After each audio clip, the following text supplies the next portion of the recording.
Well, we have a problem. To start off, the Vermont loophole, or the Vermont registration, is dead.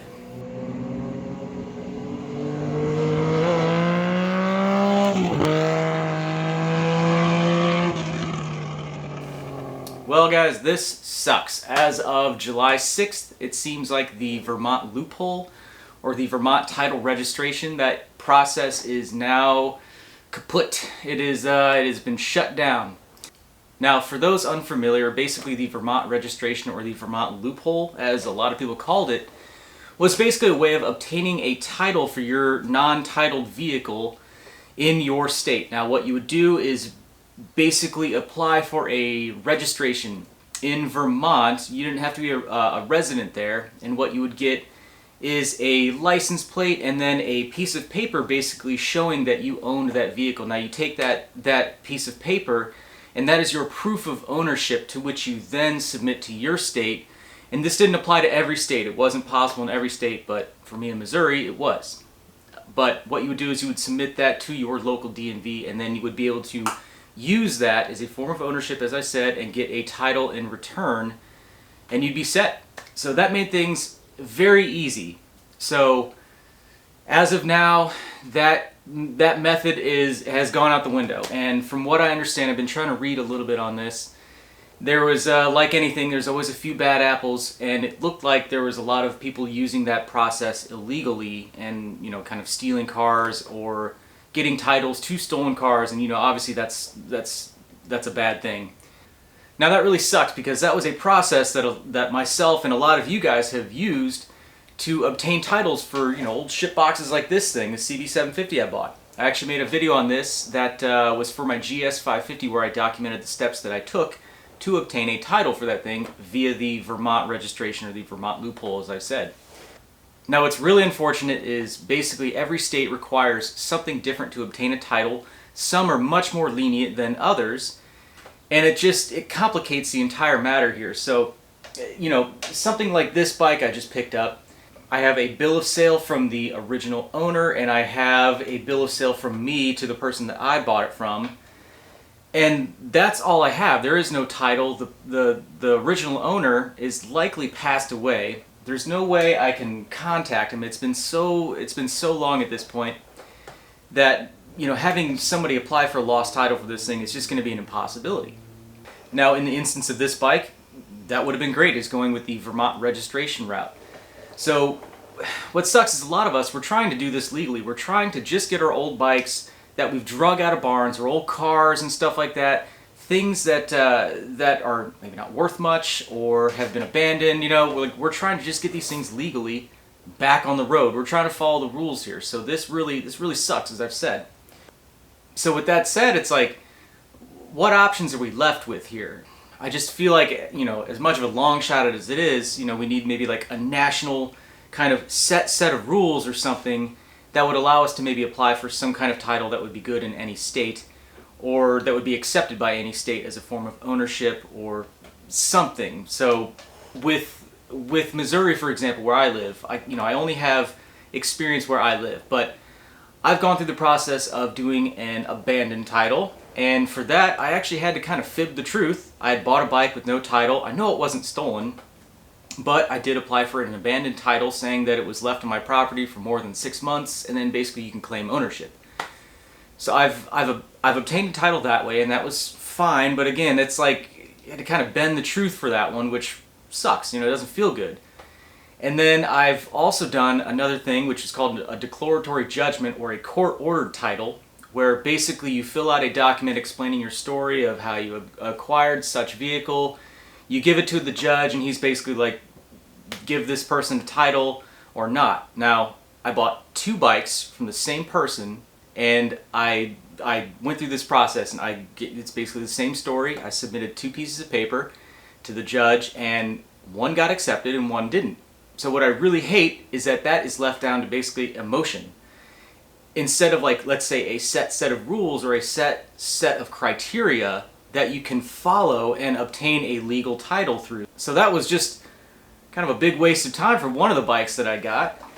And in that instance, what I was doing is just trying to be completely honest. Like, I'm a business owner here, and I'm trying to obtain a title legally. I'm trying to give the state revenue here for a piece of paper that just lets me claim ownership of this said vehicle.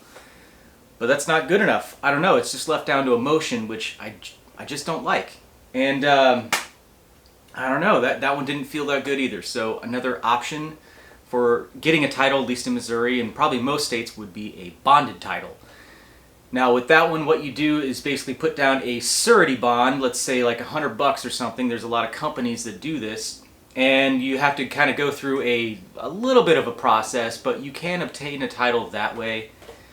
And I've never successfully done it. I haven't followed through completely. I had started that process with another bike that I bought, but that turned into a whole fiasco. I'll link that video above here with a Suzuki Bandit, but just that's neither here nor there. But that's still kind of a lengthy process, and it's potentially not even a guarantee in that instance that I had. Another option might be a special construction title, you know, where let's say you're building like a full-blown custom vehicle, a kit car, something like that. You're not actually starting with a manufacturer-issued VIN number. What you do is, let's say in Missouri, for example, you can take like a Form 551 and you go to like the Highway Patrol. They inspect the vehicle to make sure that it's going to be roadworthy or that you're using non-stolen parts and stuff, and that's a lengthy process. But in the instance of, like, again, going back to this bike, I just want to get this thing titled and ride it. I'm not making any changes to it. It's not like a far departure from a factory bike. It's not special construction, so that one doesn't really fit the criteria for me as well. And you know, it's complicated. Like, what are our options here? What would you guys like to see? So as I've said multiple times, it's just really unfortunate because there's so many vehicles out there. I mean, you guys have been on Marketplace. I'm addicted to it, you guys know. And there's so many vehicles out there that have no title, and it's a legitimate thing. Like, I can pull up history reports and stuff like that. Vehicles have never been stolen. And I just want to be able to get a title for it. I want to pay the fair amount of taxes for the vehicle to get it on the road. And this is what I want to do. Now, I've said it multiple times, it's just really unfortunate that the Vermont registration route has closed. But what can we do in its place? Now, my question to you guys would be, what type of a system would you guys like to see? Would it be maybe a state system, or would it be like, let's say, a national system? How would that work for you guys? What would be a set of criteria you feel you could follow that would keep everybody protected, and you could then, you know, pay your fair amount of taxes, not like paying too much or something like that. You know, we can't all just be going to the DMV like that meme, you know, like, how much did you pay for this vehicle? $1, Bob. We can't be doing that, okay? We have to be fair here. It's only right. You know, the state is providing us a service, and we need to, you know, kind of pay our dues on that front. That's just the way it should be. You know, that was one of the issues with Vermont, was the way that worked is you had to pay the tax amount based off of the NADA value of said vehicle. So for example, like a CB750, let's say NADA at the time is like $4,000. So you're paying tax on $4,000 because what they're doing is assuming the thing is roadworthy, not some hunk of crap you drug out of a barn, okay? So you're paying a little bit more in taxes, but you know what? That's the fee that you get for obtaining a title. And I'm sure Vermont was happy to take everybody's tax money there. I know I would be. And you know, to me that still seems fine. They were providing a service. So on a state level, you know, I would sure like to be able to pay Missouri my fair share of taxes to obtain a title, because that thing is important to me. Now, like I said, there's always going to be bad apples with anything in life. That's just the way it is, and you have to accept that. So nothing is going to be perfect, nothing is going to be foolproof, so just know that going in. But I just want to know, like, what do you guys see? I feel like, let's say for me, let's say I buy a bike for $100, because this happens pretty regularly for me, and it doesn't have a title, I can provide a bill of sale. I don't want to do a declaratory judgment because you have to go and stand in front of the judge and waste a half a day and stuff like that. It's just like, I got stuff to do here. I'm a busy guy. So give me a set of criteria that I can follow, maybe specific forms, So like the Missouri Form 551, for example, I think you got to pay like $50 for that thing. So just for the form itself, and then you got to take your vehicle to the highway patrol, have them look it over, and just type the VIN up in their system and be like, yeah, it's not stolen, you know. Now I've also purchased vehicle history reports. Those are provided from your state's DMV basically. So if you provide good enough reason for which you want to know about the history of the vehicle, they will then, you know, you pay a small fee and they provide a full detailed history of that vehicle in that state. And that's a really handy thing to have. It's more info than you can really get through, like, let's say CarMax, because it actually provides the previous owner's name and addresses and things like that. And having that information really goes a long way for, let's say, applying for a bonded title where you have to try to reach out to the previous owner, and it's a complex thing. Now let's come up with a system that makes sure that the vehicle or the parts on it are not stolen. So if I have to take a vehicle to the highway patrol and have them look at it, let's say one time, maybe two times, okay? But one time, they'll check it out, make sure nothing's stolen, they give it the go-ahead, and then maybe I can provide a history report of the vehicle with previous owners' names or something like that. I can show bill of sales, maybe I can combine those things. That's another fair and easy thing to do. Now, a potential issue with a bill of sale is that you can basically make that on a napkin, scribble somebody's name and fake a signature on that, and it can be considered a bill of sale. So that's an issue, and you know, it could be complex, let's say having that notarized by two parties or something like that, but we got to be able to figure something out here. There has to be some kind of option. I just want to be able to take these old vehicles, bring them back to life, and enjoy them. They're parts of history.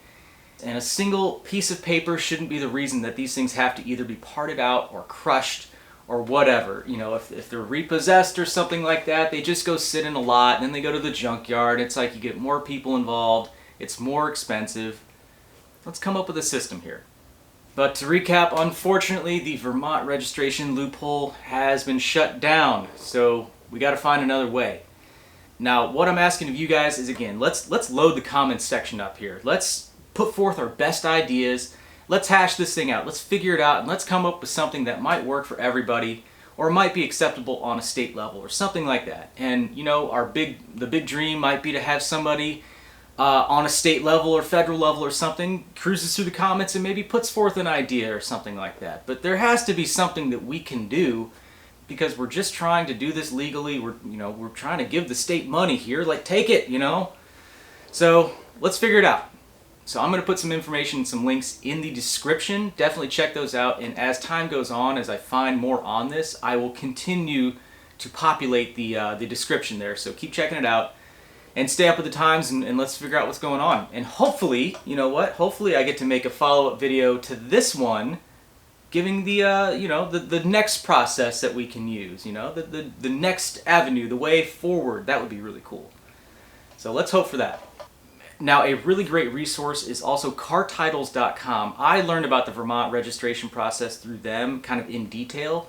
So definitely check out their website. He has a bunch of videos on this that he talks about, and he is far and away more of a wealth of information than I can possibly be on this. I've only dealt with it in my state, in my one example, so I'm not an authority on this. I'm just one guy who has used the process. Just remember that. But definitely go check out cartitles.com. He will have more information there, and maybe processes that I haven't mentioned here. So anyway, be sure to go check him out. But anyway, I'm going to end it off here. I know this is just kind of a random, you know, impromptu video, but you know, it was information that needs to get out there before more people, let's say, waste some time trying the Vermont process. So anyway, I hope you guys like this one. Again, leave a comment, let's talk about it, and I'll see you guys in the next video. Thanks for watching.